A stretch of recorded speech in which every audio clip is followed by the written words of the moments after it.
All right, all right. Welcome everybody to the DeFi Dave pod, hosted by yours truly, DeFi Dave. Brought to you by Cap. Shout out Cap.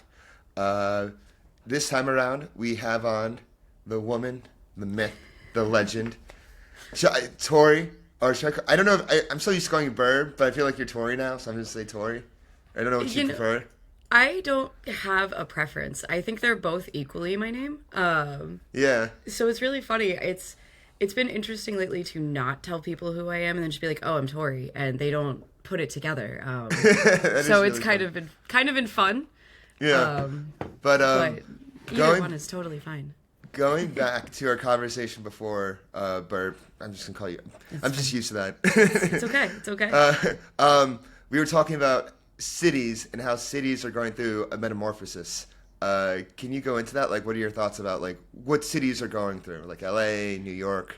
Yeah, I think LA and Chicago, especially New York, a little bit. They're all kind of having this identity crisis of like, why do we even exist? They're not. I don't think it's necessarily dying, but I do think it's something where, you know, for a lot of human history, they were places where people would go to work and find opportunity.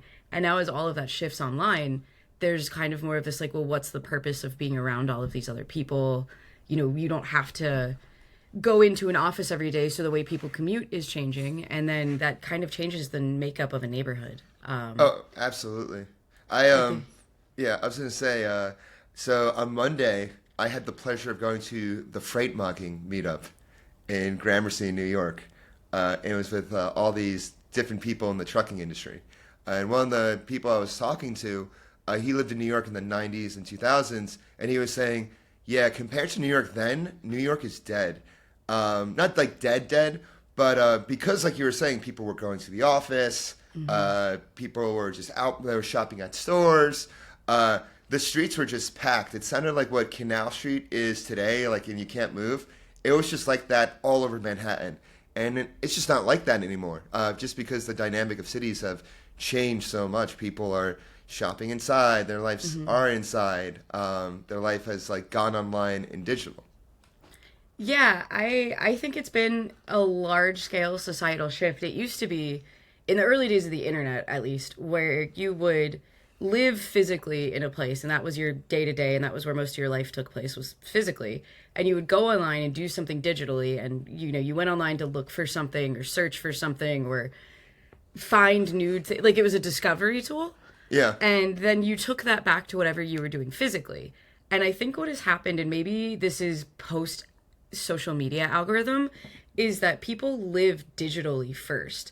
And that's like their third space is online and in their house. You know, it's kind of gotten much smaller, and then they go physically based on the things that they were doing online. And so after they do those things physically, they go back to digitally. So it's flipped from being this physical, digital to being digital, physical, digital. Would you say an example of this is like on TikTok, a restaurant goes viral, and then everybody like, oh, I have to go check this out, and then a line forms.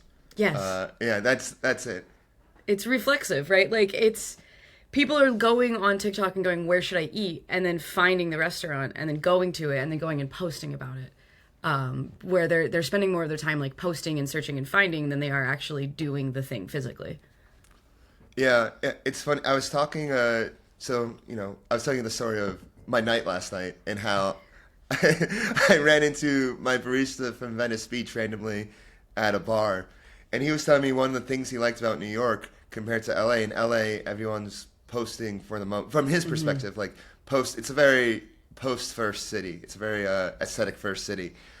In New York, especially like in Brooklyn and Bushwick and the surrounding areas, people don't really have their phones out as much. You know, actually, like I did notice it. People don't have their phones out. They're just living. It's kind of like analogous to like they're online, but it's like the old internet. I think, interestingly enough, this is a cultural shift back away from where everyone was like, oh, posting on the algorithm, like, you know, post first. And the most interesting reflection of this has actually been in nightclubs.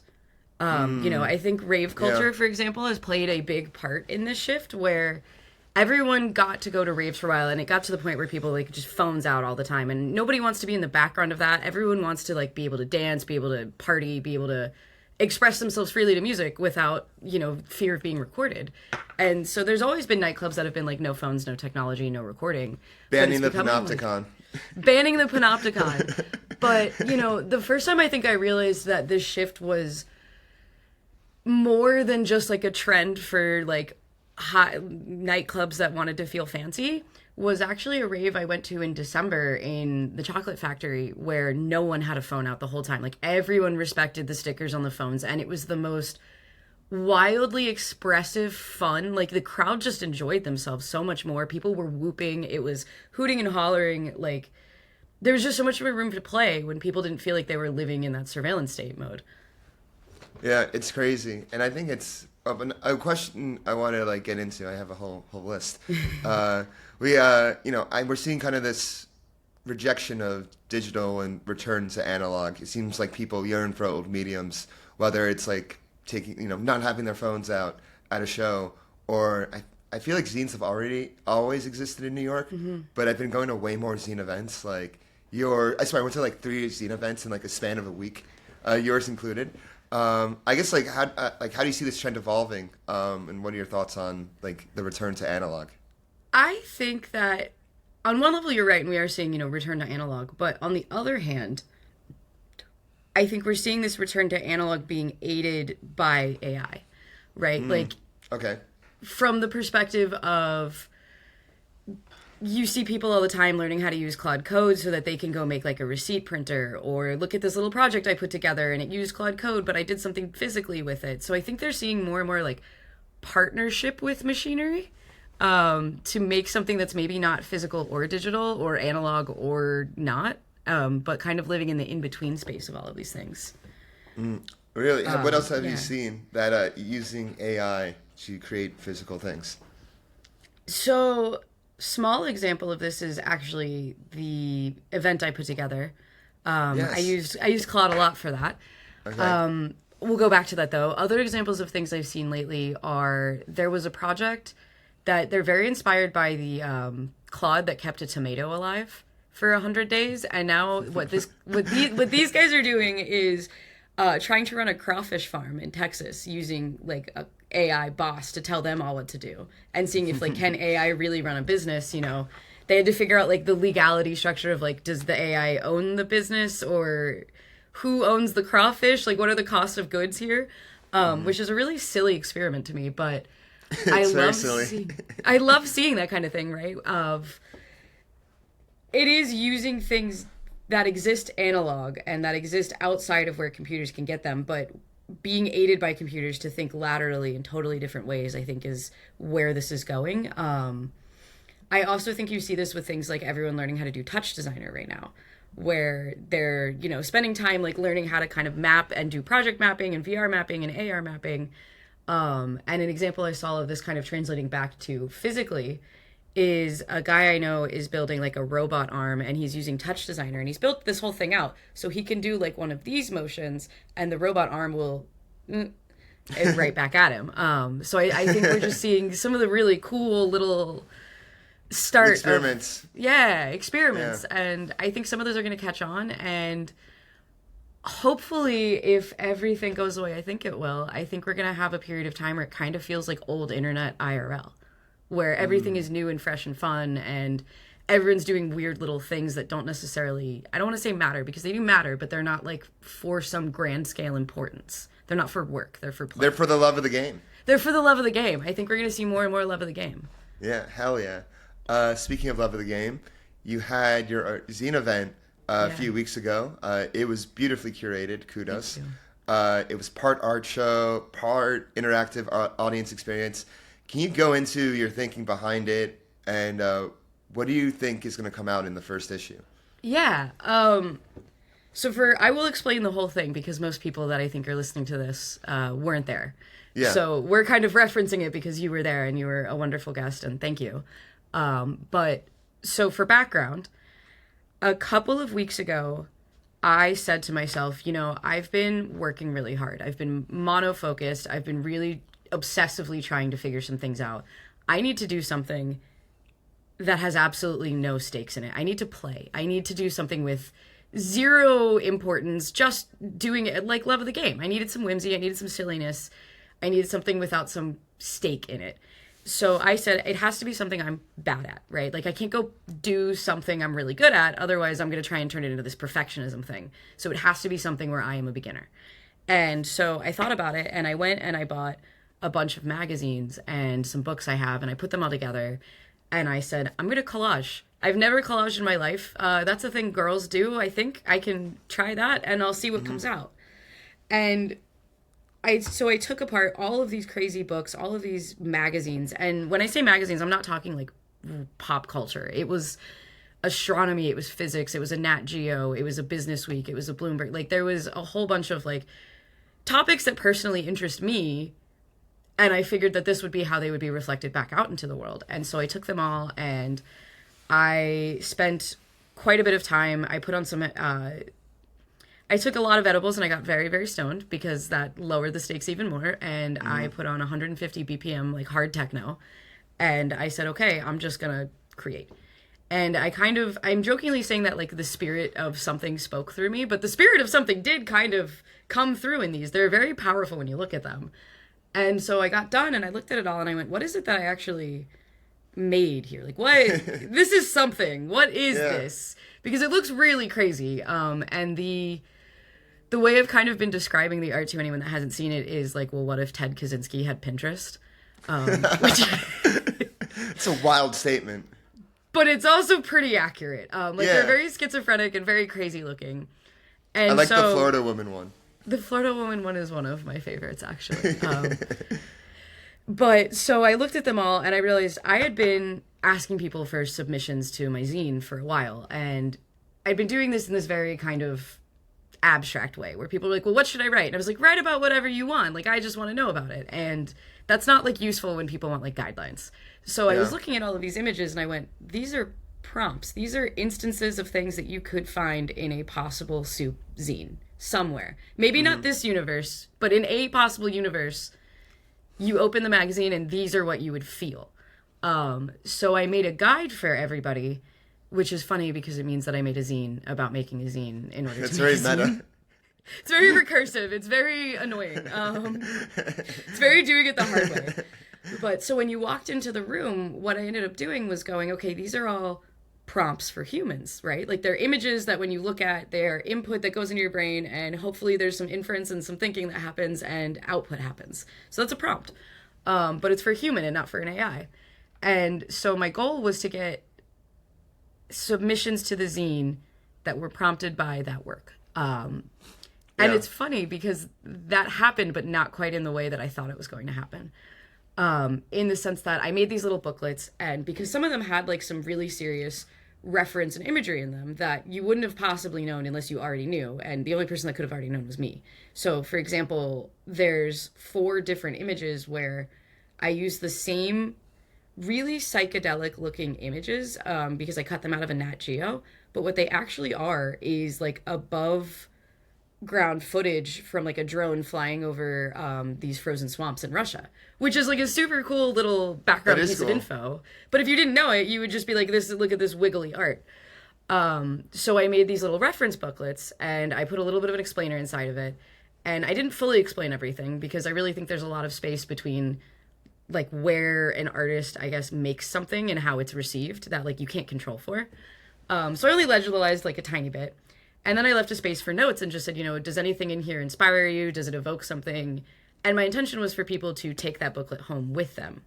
And instead, what ended up happening for a lot of people was that they were really, really engaged with the work. And I love that. It was an honor. It was really, really cool to see people like actually taking their time and picking these things up and looking at them. But they wrote all their notes and then they gave them back to me. It's like a homework assignment. And they did homework at the function. Yeah. Which is extremely... Miss Frizzle. It's Miss Frizzle. You took them on a field trip.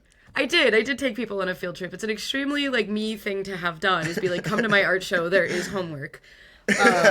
When you said, these collages are references to zines and other universes, I immediately thought of Philip K. Dick and how he said his stories that he wrote are things that happen in other universes and he just channeled and wrote down.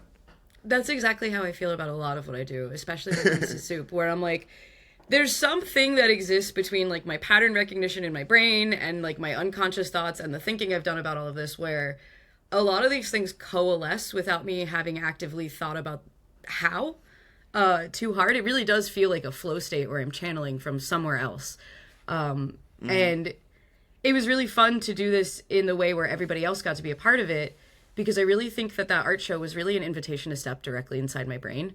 Right? Like I had the music I wanted on, I had it in a space I really loved, I had it laid out on this long table so that everyone could look at it, and throughout the course of the night, the lights got lower and lower so that by the end of the night, it was just like the ends of the candles burning. And there was no food. There was just wine and weed, because I wanted everyone to be slightly altered. Because there was no way I could do that kind of show sober. Like, that is the scariest experience I've ever had. It's really intimate to be like, here is my work. I am going to put it on the table. Here's my mind. Here's my brain. Here is my brain. Please examine it. Like, that's a really intimate thing to do. And so the other part of that container of work, or that event, was really interesting. People kept telling me, they would go, I'm having trouble finding time to engage with the work because I'm so busy engaging with the humans.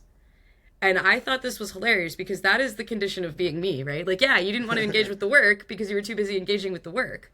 Because the curation in the room was also work.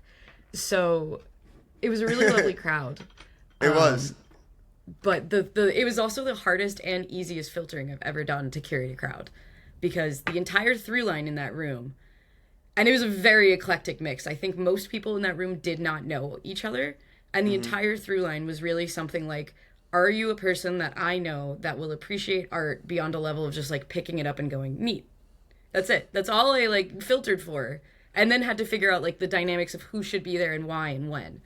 But it was a really fun proof of concept. It was kind of my white paper in action. It was kind of the whole thing, because it all came out of the zine idea, has come out of the idea that like, I need to explain my work and I need other people to be able to understand it. And you did it in this interactive art show. Yeah, and I tried to do a deck first, and then I realized a deck is a trap, and then I tried to do a white paper, and I got so bogged down in getting the words right that I stopped doing the thing, and so I was like, I just have to show you. I can't tell you. I just have to show you. You have to play. Yeah. You have to play. And so it was really fun. And the zine is part of your wider soup efforts, your soup experimentation, and I kind of view soup as your canvas in creating culture. So for the people who don't know, what is soup and what do you want to paint? I love the way you phrased that. I think it requires a lot of background knowledge and understanding of me as a person to like come to that as a conclusion. But that's not wrong. I do feel like I'm trying to build an engine for culture making. And the culture I want to create is one of optimism and excitement about the world through a technological lens. I think this was also a comment I got a lot about my work, was there was just not one hint of doomerism in it. Nothing was negative. Everything is positive. Everything is hopeful. And I think that's really, really important. And the world is lacking that right now. Oh, yeah, absolutely. You're right. I did not feel a hint of doomerism in the room. I was just... Not one. It felt... like for me it was curiosity and hopefulness. That is the explicit feeling that I'm trying to give back to people. I think so. I've been reading a lot of one of the main themes of that work was really that like we're all derivative of other things and we're all downstream of what came before us, and like just because things have been said and done doesn't mean you can't like remix them into new cool ideas. Like not a single piece of work in that room was a thing I created out of nothing. You know what I mean? Like every single poem, every single image was something that already existed. So I've been reading a lot lately of post-war and interwar French philosophy, which is a really crazy place to take this, but hear me out. Let's take it there. Let's take it there. So in 1937, there was a series of lectures that was given in Paris by a guy named Koheve. He is in the dustbin of history. Like nobody knows who this guy is, and it's not really the point. He gave lectures on Hegel. And Hegel, some people kind of know who Hegel is. That's a name that like still floats around. But that's really still not even the point. The point wasn't the lecture or the lecture material. It was who was in the room. And who was in the room was people like Kierkegaard and Debord and Baudrillard. Like all of these people that went on to create absurdism, existentialism, and surrealism. So all of these people were kind of playing with the same perspective and the same sociological substrate at the same point in time, and they all came at it from different ways, and it came together in this really beautiful way that led to philosophical concepts that like we're still talking about and engaging with today. And that's part of what I'm trying to do is, I guess, be the spark that does some of that, right? Like, Koheve had no idea that that would be the impact. No one really looks at surrealism and goes, oh, well, this is all because of him. And it's not. It's just being the people in the in-between and the things that brought everyone together and giving people places for their storylines to advance is, like, really important to me. And I think that we're losing that. And I love that, giving people places for their storylines to advance. You know what I mean? Everyone feels like they're a main character. Everyone wants like plot arcs and side quests and lore maxing, but like you have to be creating those spaces in order for people to have those experiences in. And really beautiful things have come out of these, like the perp trading competition you and I threw. Yeah, I know at least one couple that exists now because of that. I know. That's like the fifth. That's the fifth couple to come out of my events, which is amazing. Which is so amazing. And they wouldn't have met if you had done that. Yeah. Oh, if we haven't done that. Yeah, it's really beautiful. Yeah. And so I think you can have like an outsized impact on people's lives and on their psyche by just creating these environments that are correct and putting them in places where like you can be optimistic, you can remember the future, you can remember that things are exciting, and that the internet is for doom scrolling and we don't have to be doomed.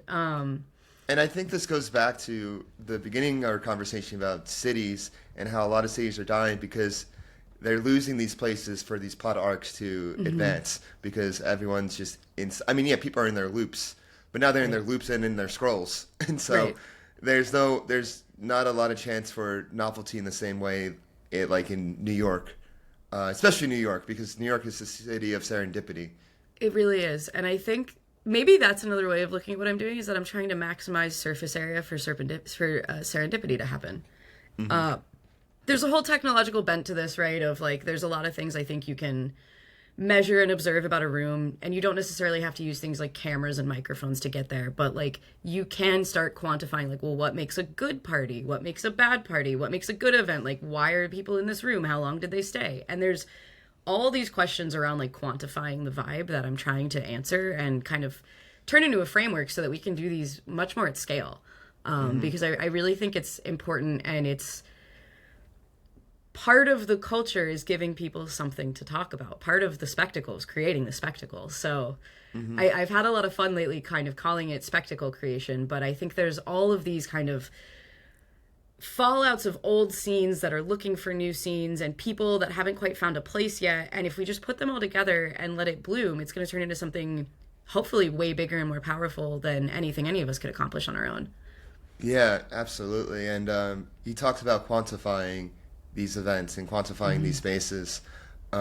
It's, for me, like we both know it's intangible, but I think there's a simple formula in order to make the right space. And I'm curious, like, how do you quantify it before we get into that? Like, for me, the formula is you need the place, first and foremost, like environment, physical spaces, everything. And you need the people. You need to curate the right people. You have to send the right signal out to invite the right people there. And those are like the two main things. And then I kind of, for like the events I throw, I'm just, everything's downstream of that. Right. What I find so interesting with like ETH Bushwick and all the stuff I've done, it's like I've met so many new, fantastic, wonderful people through ETH Bushwick that I had no idea what to expect. Like an entire new circle of friends that I would have never imagined at this point in my life in New York from like this formula. I think like ETH Bushwick is just like a way for me to make friends without saying like, hey, new friends. But like back to you, like how do you quantify these events? Well, so it's funny you say that because I really do believe, and there are going to be people who will hear me say this and it sounds like a subtweet, and it sort of is, but it's something grander too, where every community, every industry, every scene has people building networks like that right now, right? Like there's, everybody's doing it across, there's network states, there's Palladium, there's Praxis, there's you, there's AI has them, like peptides are starting to have them, healthcare has them. Everyone is doing these things where they're going back to these like curated and gatekept networks of like value creation and accrual, and it's very like dark forest theory adjacent. What's that? But so the dark forest is this theory of the internet that we're all kind of bumping in the dark, right? Like there's no map, there's no territory, we don't know the territory, and there's lots of scary things in that forest that we have to try and illuminate together.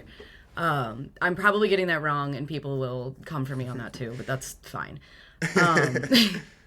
But the all of that to say, there's all of these groups doing that, and they all matter, and they're all important. And you hit on something really interesting, is that you have to have new people in them, right? You have to. You have to have new blood. You have to. You have to have new blood. You have to meet new people, because the only other way that you can form a community or scene or whatever you want to call, like, people that kind of orbit around each other is with the substrate you start with then. And that just leads to stagnation and fallout. So all of these networks are thinking about how to curate and thinking about how to gatekeep, but they're not really thinking about how to still have like a healthy inbound pipeline. And so part of what I try to do, on top of everything else I'm doing to answer the original question, is to figure out like who are the nodes in these networks and when should they like mix? You know, when should you bring these two different groups together? When should you bring someone from ETH Bushwick to, I don't know, an AI symposium? You know what I mean? Like, when should the right people be in the right place? And so to go all the way back to how do you quantify it, I really believe that you can curate and engineer an environment to tend towards the outcomes you want, as long as you know what those outcomes are. So everything for me starts with like, well, what is the goal? Like, what are we trying to do here? And once you have that clear, or at least answered in a way that you can work with, then you start going, okay, what's the right venue to achieve that goal? What's the right mix of people to like shepherd towards that goal? What's the right food? What's the right drink? Like, how do I put everyone together? What's the right time? What's the right day? Because different days and times signal different things. You know, it'd be weird to do like ice plunges at 2 a.m. in Bushwick. It would be similarly weird to try and bring like an AI researcher symposium to Bushwick at 5:30 a.m. Like there's times where these things don't work. So you really have to do a lot of people massaging and quantifying of like, this is the thing I want. This is how I want to get there. So now what are the pieces that support that goal? And sometimes I think I do a better job than others, because a lot of these containers, you can only do so much. Like, you can only nitpick every detail, and you can only have so much control. So at some point, it has to be a space where you allow for like emergent behaviors to happen within. And storylines unfold that like maybe you didn't know you were a part of, or you didn't know that plot existed. And so there's things that you just can't control for. But I think leaving space for yourself to be surprised is part of it. Yeah, there's two things I want to go into. But the first one is you go into the point of new blood. And this is a lot in my lore building. This is a big part of my lore building thesis is, you know, in order for communities to evolve, you need a new generation of lore builders. I mean, I use it I explain it in a crypto context with Satoshi, and then you had new people come in like every cycle, every class, whether it was like Roger Ver, or I think Michael Saylor's probably the best example. That's a good because example. He really brought in like all the lore builders he was the lore builder that brought in Wall Street and was able to speak their language, made it legible towards them. And then I came out with my article. I felt really vindicated when Tom Lee came about, and he was the Michael Saylor for Ethereum. So yeah, it like you need to have new blood. And the other thing I was going to say is like when I throw events, and I feel like you feel this way too. There's not a lot of things we have control over in this life and in this reality. There's just so much going on, and I feel like with these like events and shaping storylines and kind of being more of a conductor of these things, it's not that you have control, but you have agency to paint in a way that you don't have in other parts of your lives. I think that's beautiful. I think you're right. It gives you a lot more scaffolding, right? Like you get to meta influence on a level that isn't quite object level and isn't quite the meta level, but is something kind of this in between where it's like, you know what you want and you know that it, like the work is important, but that you can't like now kiss the work. You know what I mean?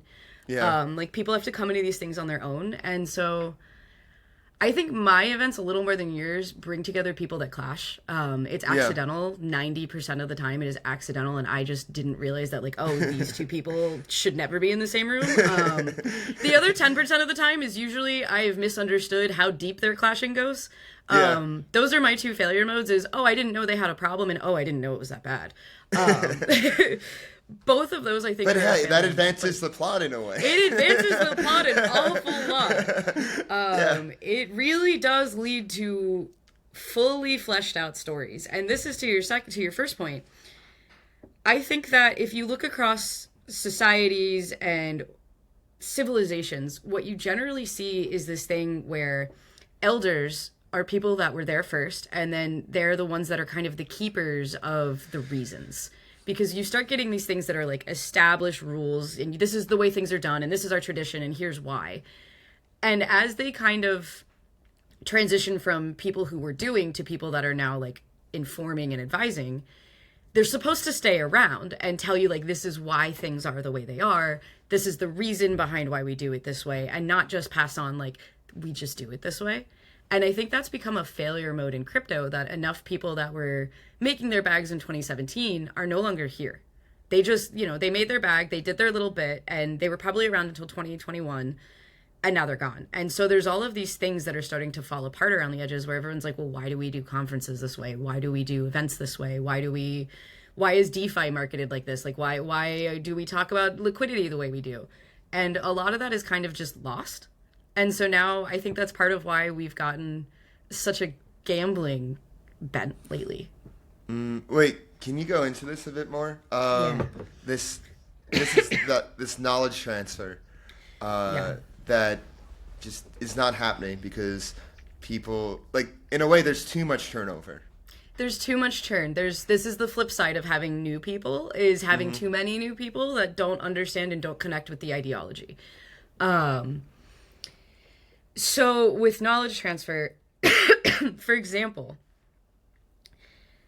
some of the things that we accept now, like the sports gambling and the prediction markets and the meme coins, were things that would have been considered like reprehensible behavior to the 2020 crowd. Oh, yeah. Like NFTs got a bad enough rep, and then meme coins were another step in that direction, and you saw a lot of people get disgusted by that and leave, rather than like rallying against it or making any sort of like, here's why this is bad, or here's what my concerns are. Everyone just kind of viewed anyone that tried as like anti-gambling. And I think it's because they got a lot of their critique wrong in what they were upset about. What they were really upset about was the soul of the industry changing. What that came out as was gambling is bad and immoral. And crypto has never been a space that has had a strong ethical bent either way. I would call it an amoral space, right? Like when you start talking about permissionless and decentralized, you really do have to mean for everyone, not just for people and activity you like. So I think everybody at the time took so strongly, well, this is gambling and gambling is bad, that they didn't stop to think like about anything else beyond, oh, it's bad morally, and they all just left because they got the ick from it. And then now the like moral fiber of what cryptocurrency was in 2017 is like very different than what it is now.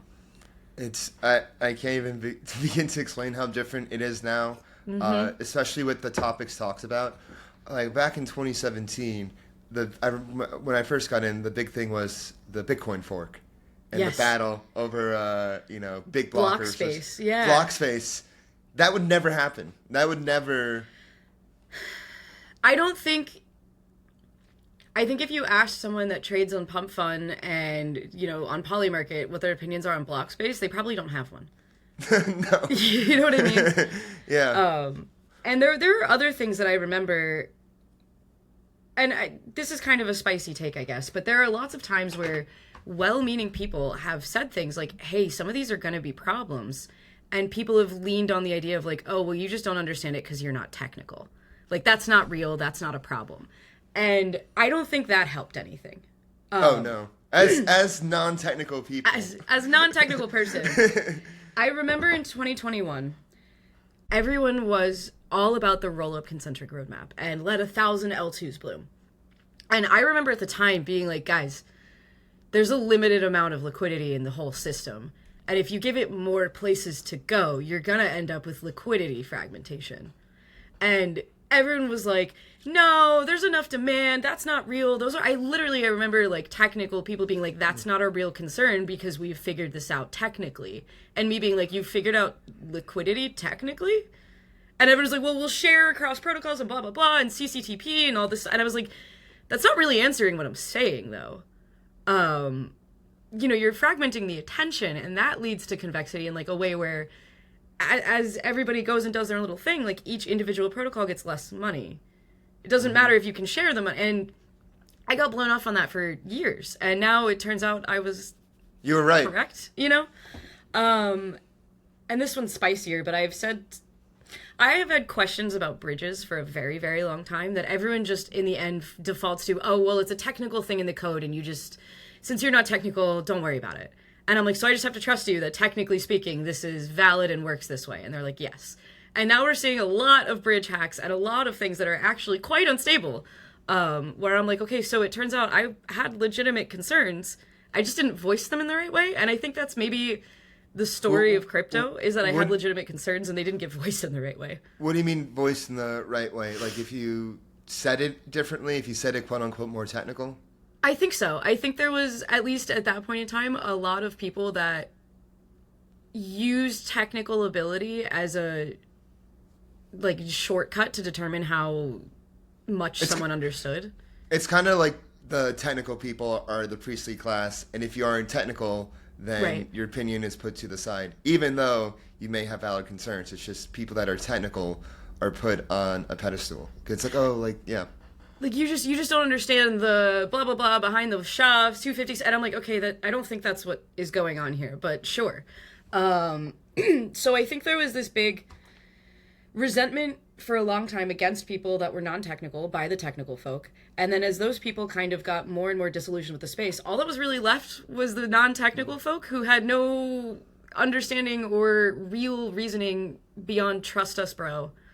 And so there was no, like, the old ways get lost. Mm-hmm. And I think it was a failure on both sides. Do you think there are any efforts to revitalize, to re-educate the new people, revitalize in any way? I think like what Benji and Louie are up to at the Ethereum Foundation is a good attempt at it. I think they're trying. I don't think I am necessarily in the right channels to see that outreach. Like, I think their content doesn't make it to me a lot, but I do think it's because I'm not the target audience. Yeah. I may have something in the works. I don't want to announce it yet, but ooh. You'll see it soon enough. Ooh. But dropping rare alpha. Yeah, alpha drop. But outside the technical part of crypto, you really saw crypto fall out of the cultural zeitgeist. Yes. Compared to 2021, and yeah, there's old people are leaving, but also the problem is like new people aren't really coming in. They're all going to AI or robotics, because that's the tip of the spear. It's funny, for this podcast that I've done, every single pod, not like kind of by accident, just the way things evolve, have been AI related. Like I had Charlie Curran on, I had Quasi Matt on, I had Charlie before he blew up with his AI videos, I had Matt before the AI psychosis. I just want to humble brag there. So what you're saying is you're a launch pad for success via I may or may not have an eye, you know. Ooh, I'm getting the Dave blessings. These are good blessings to get. Yes, but this is probably the most I talked about crypto on any pod. Which is really funny because it's the least I've been in crypto in the last 5 years. I know, and but it's like really fallen off. Do you think there's a way for it to get back to where it once was, or do you think that's just gone? And people are saying the excuse of, oh, it's maturing now, the institutions are here now, it's grown up. We built the tech out for institutions to bring their systems onto 24/7 trading systems and 24/7 financial systems. Like now, forget these coins. We're going to tokenize all the equities. Forget like these wacky stablecoin experiments. We're just going to have like a place for yield for all these different type of dollar equivalent assets. So do you think like we're just transitioning out of this like kooky experimental phase, or do you think like, oh, people don't see something coming? I have a mixed bag of feelings about it, actually. Mm-hmm. On one hand, I think that crypto was not ready for the spotlight it got in 2021. It just was not. as mature as it thought it was going to be. It was not as adult as it thought it was going to be. There was a huge gold rush, but I also think that maybe that will never happen again because those were such unique conditions, right? Like everyone was inside, everyone was, the GameStop and AMC stuff was happening. People were just figuring out that like you can move liquidity around and do weird stuff. Institutional trust was just starting to break down. It was the perfect like spotlight, but I just don't think the tech was ready and the UX was ready. Yeah. And then it got kind of overtaken by the grifters. And I think this happens anytime you're at the frontier of something. This is not specific to crypto, but you have the true believers and then you have the grifters. And the grifters in this space were so massive and so embarrassing that it really left kind of a negative connotation around the whole social side of it. I do think there's some points to be made about very interesting payment rails, very interesting payment tech, things that were much more related to the original crypto thesis, like with, remittances and things like that, or cross-border payments, or just peer-to-peer cashless societies are scary. You know, like we need something digitally that is still somewhat anonymous. Like the whole point of Bitcoin, I still think has a point. And so on the other hand, I think in the world where AI is doing a lot more, AI can't have a bank account. That's still true. And I know we've already gone through the whole AI agent craze, but like there are points to be made there, right? Like the 402 stuff that has been unlocked is incredible. Mm-hmm. And so if you start thinking about it from the angle of like AI will and continues to make its own payments and want its own autonomy to do things with capital, like crypto is perfect for that. It is quite literally, whether it's like 402 or MPP. Right. You make a good point that crypto wasn't ready for the spotlight, and I'm sure you saw this too, where people are like, "Oh, crypto's like the internet in 1985 or 1997." Yeah. No, that is not the case. It took the internet 20 years, from 1970 to 1990, and then a few years, like over 20 years, to get to a mature point that it was ready for widespread commercial use. Crypto did not have the benefit of incubating in the same manner. Because with the internet, it was just a research tool. It was a research tool by the government and academic institutions. There was no incentive to be on there, but because of that, because there was no incentive, you were able to have all the protocols that make up the internet, like IP, HTTP. They're all able to mature and become adopted and become Lindy without having competitors. And it's actually a miracle that we have the internet that we have today, because it would be a mess if we have competitors, like another IP, this and that. Maybe I'm wrong. But, no, I don't think you're wrong there. But what I do think is interesting about that is that crypto development is kind of working in the same way. The only real difference, and is something that you and I will notice a lot, is that crypto needed community, quote unquote. There are no HTTPS maxis. There are no ACH maxis. There are no wire stands logging onto a wired FedNow Discord to say GM every morning. So, like the whole social side of it was really interesting, but I don't know that it'll ever be the same way again because it doesn't necessarily need to be, right? Like, there's plenty of fintech payment rail payment solution providers now that are totally fine and doing great things and are crypto related and all of that are just not sexy enough for a consumer base to care about. But that was part of the original thesis, was that people are only going to use it when they don't know that they're using it. Yeah. So, you can't really have both, I think. Like, you don't get the huge social movement crowd once it's like a mature technology. Yeah, and with early crypto, with like Bitcoin, like it was much more analogous to religion than anything else. It's like, oh, you have the Bitcoin maxis, you have the Ethereum people, and you had your tribes. But I also, like, back to the conversation about like, the internet being one thing. Yeah. I think because crypto, there is a dollar amount to it, and there is an opportunity to make money. Of course, everyone's going to like create their own coin. Right. Of course, everyone's going to create their own. That's the incentive. Everyone's going to try things. Like everyone's going to do their VC raise for the next level, and then you had this like loop, especially with like the roll-ups and the L1s, where it's like, oh, like this is the way we're going to scale, and then all the VCs came in, and it's like, oh, like the valuation's going up, we have to have our own one, it's going to be this bent. But it's like you're building internets for no users at the end of the Right. day. There's no attention there. I do think part of it too is downstream of funding, where it's much easier to get funded for an infrastructure project than it is for a consumer project. It just is. Infrastructure is a safer bet. You can always talk about how, XYZ chain doesn't have ABC good enough, or throughput, or gas, or whatever they're even talking about now. But it's much harder to get people to give you money in order to be like, I'm going to do something with people and consumers for fun. It's much surer of a bet. Oh, fun? Fuck that. Yeah, fun. What's the ROI of fun when I can have, my 17th L5? And people building, more and more block space and making bigger and bigger blocks or whatever, but like for no more demand. Like block space is plentiful and cheap. We don't need, like the demand is the problem. We can't keep subsidizing, you know what I mean? So I didn't mean to talk about crypto this much, actually. It's really funny. That is really funny. I'm thinking back to, because I'm biased, like to DeFi Summer back in 2020, and all the tribe, like that was like I feel like that energy there reminded me of like crypto in 2017. I'm sure it was like crypto before that. Like there was a certain hope. It was like, oh wow, like we could build this alternative financial system. That was the idea. And I know the energy. I'm smiling. I feel like such an unk man. But like now, like blushing. But we ran all the experiments. It was fun. But like now, it survived. Yes. We learned our lessons.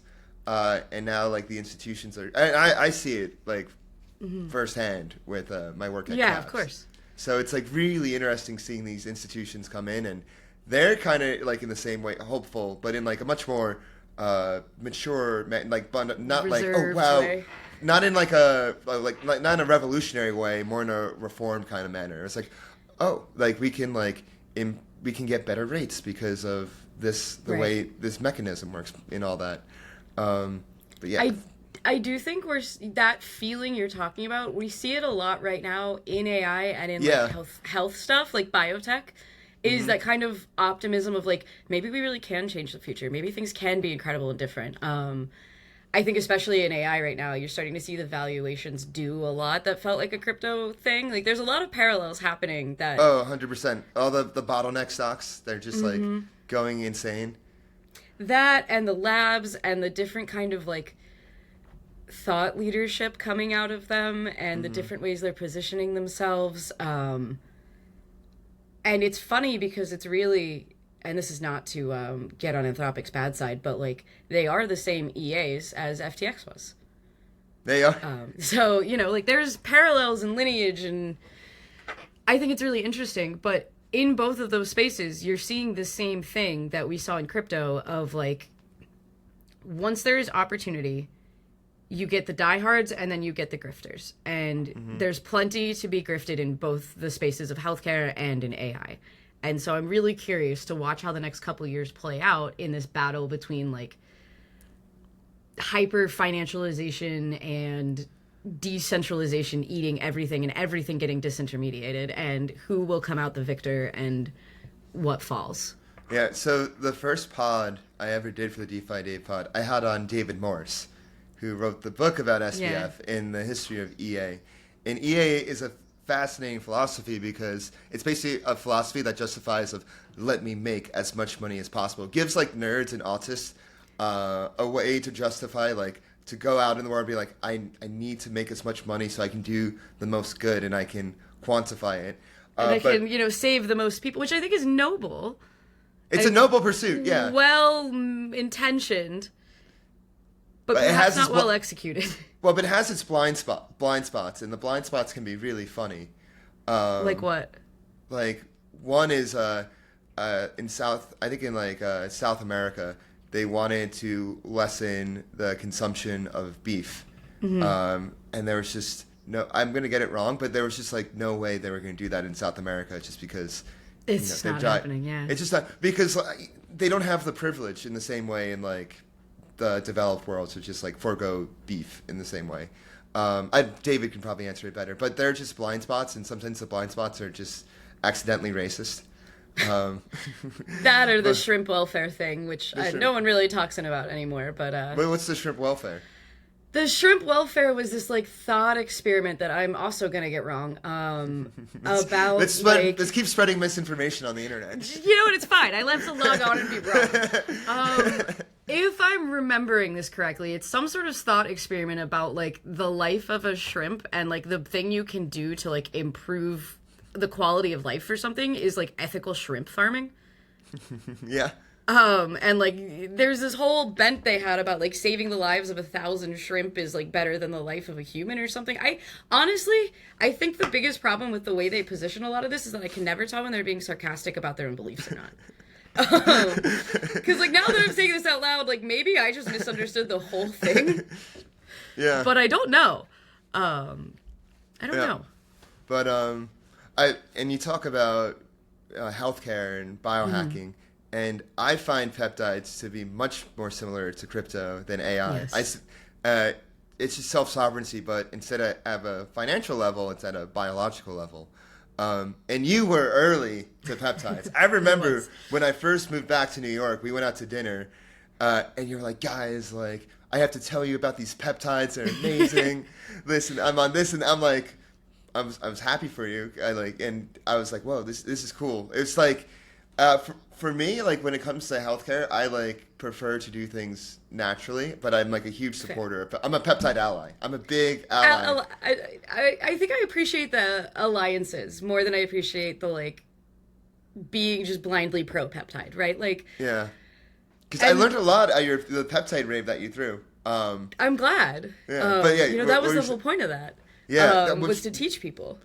I thought that was one of the coolest events I've been to for a while because it was two parts. You had the field trip, like the Miss Frizzle field trip, and then you had the rave after. But the field trip was really interesting because I didn't know how to conceptualize peptides until I like took the field trip and all the things you had set up. It felt like you have a lot of school fair energy, kind of science fair energy. You know what? I've leaned more into the Miss Frizzle ideology because I think it's a good metaphor. It's a good one. It's a good one. Yeah. And I think teaching people that kind of thing is fun, right? Like, there are so many. I think one of my favorite things is exploding people's conception of a possibility space where you can just like blow someone's mind and be like, there's a whole world here I didn't know anything about. If this is possible, what else is possible? And like that divine spark of creativity is really important to me, and like that curiosity and that desire for humans to just like want to know more. I think that's like one of the things that's like the best about humanity is our desire and curiosity and whimsy. How do you best curate it? That's the question. How do you best encourage it? I think this is a question that I struggle with a lot, actually. I've been thinking about this a lot because in order to kind of play on the frontier of these things and be on the bleeding edge, you have to be super optimistic, right? Like you have to be able to kind of just be a child and go, that's so cool, this is so exciting, and find ways to get excited and interested.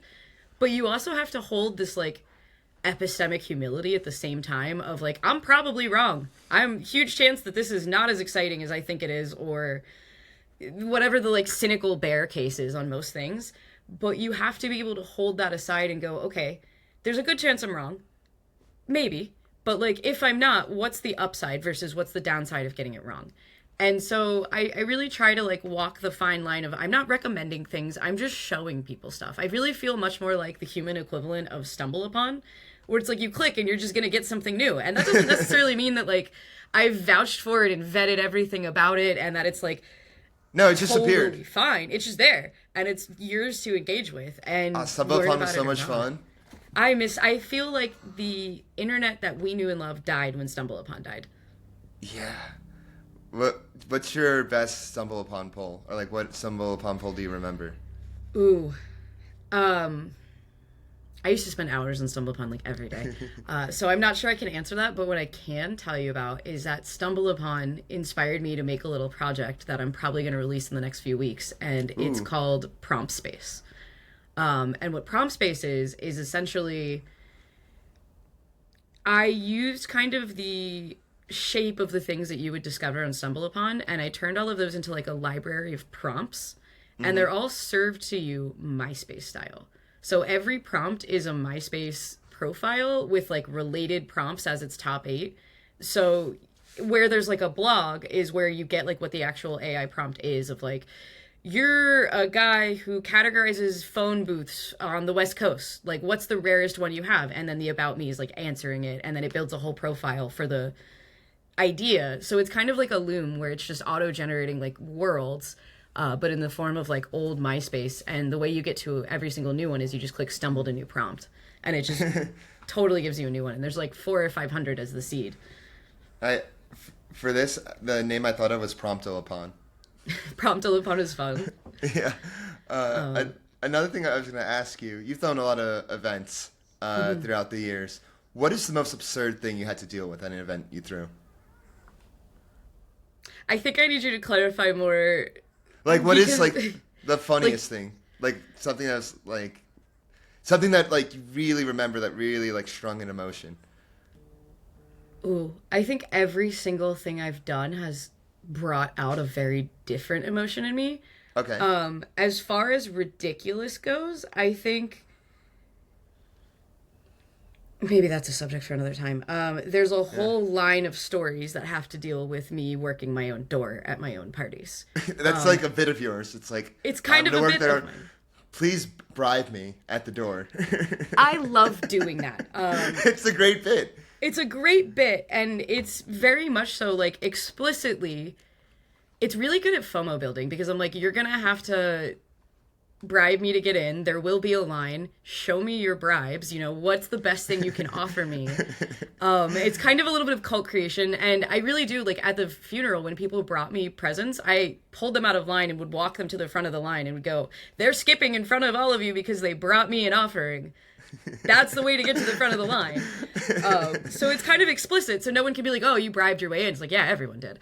So there's definitely it's a very honest dictatorship. That's what I call it. I think it goes back to the point that, like, my events are not a democracy. They feel really good. I'm a benevolent dictator, but, like, I am the authority here. These are mine. And I'm generally trying to teach people something. And so in the realm of, like, door and offerings, people don't usually expect the host of the party to be working the door. They have a tendency to act very self-important at a door, or be like, you really get the truest sense, I think, of who a person is based on when they interact with like a waiter or a person they think is below them or at a different station. Like, so me being the one at the door gives me this like really fun ability to be a total asshole back, and they're never expecting it. So I like giving people a hard time at my door. It's just part of the ritual. It's a little bit of hazing before you get in. And everyone usually responds to it well, and the people that don't respond to it well, it's really good as a filter for like, okay, I don't actually want you at my events because you're not the type of person I want around. So there's a whole bunch of stories about like the door and the line and offerings that I think are really good. But I will say, I think some of the more absurd things are like trying to figure out the business side of things. For example, for the funeral, the venue wanted me to have insurance. And so I was like, okay, I'll go get insurance. That's fine.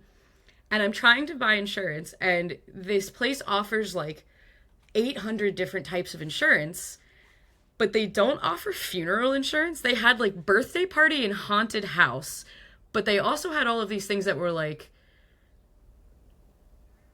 seances, but not haunted. Like you couldn't buy insurance for a haunted event. So I had to be like, okay, is a funeral a haunted event or not? I'd have like a 3-hour conversation with this insurance company on like what I should actually purchase. And we settled on corporate party. Or like trying to figure out the waivers for the peptide rave of like, you're understood that like you're still taking pictures of like stuff, but like you might be on camera. Like all of the stuff was like, it was crazy to try and figure out like, how do we actually make this kind of illegal thing legal? Yeah. The gray area. Yeah. The gray area and like the little bits and bobs of like, how do we make this happen? Because a lot of my ideas are insane from the jump, and I have to figure out how to like contort them into reality. And that's the fun of it all. It is the fun of it all. It's kind of my favorite part, but it's every single one is always different. The funeral, for example, I had to figure out how to source a coffin or a casket Yeah. which is incredibly difficult to do. And I ended up getting one. I borrowed it from a guy that has like a funeral thing at Burning Man, I guess, because we went to his storage unit and it was full of some of the scariest stuff I've ever seen. Like there was a mannequin in it that had two things on it. One was a flower sticker over where a vagina would be. And then the other thing it had on it was on the stomach. It had the Church of Scientology's phone number. And I was like, I don't know what's going on here. So I think there's always sorts of like weird props and bits and bobs, and just the whole experience of putting together one of my events is usually very strange. Yeah, but that's what makes it beautiful. But that's what makes it fun. Yeah, we're getting to the hour, so we are. Gonna close up. Tori, Birb. Thank you so much for this, Dave. This was so fun. It's been a lot of fun. Where can people find you if they want to keep up with all your events and fun activities and learn more about Soup?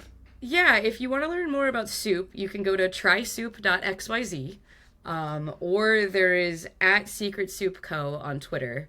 You can also follow me on Instagram under Bone Condor, or on X under Bone Condor as well. Instagram first. Instagram first. Right. It's a shift, but people have been asking for my Instagram a lot lately.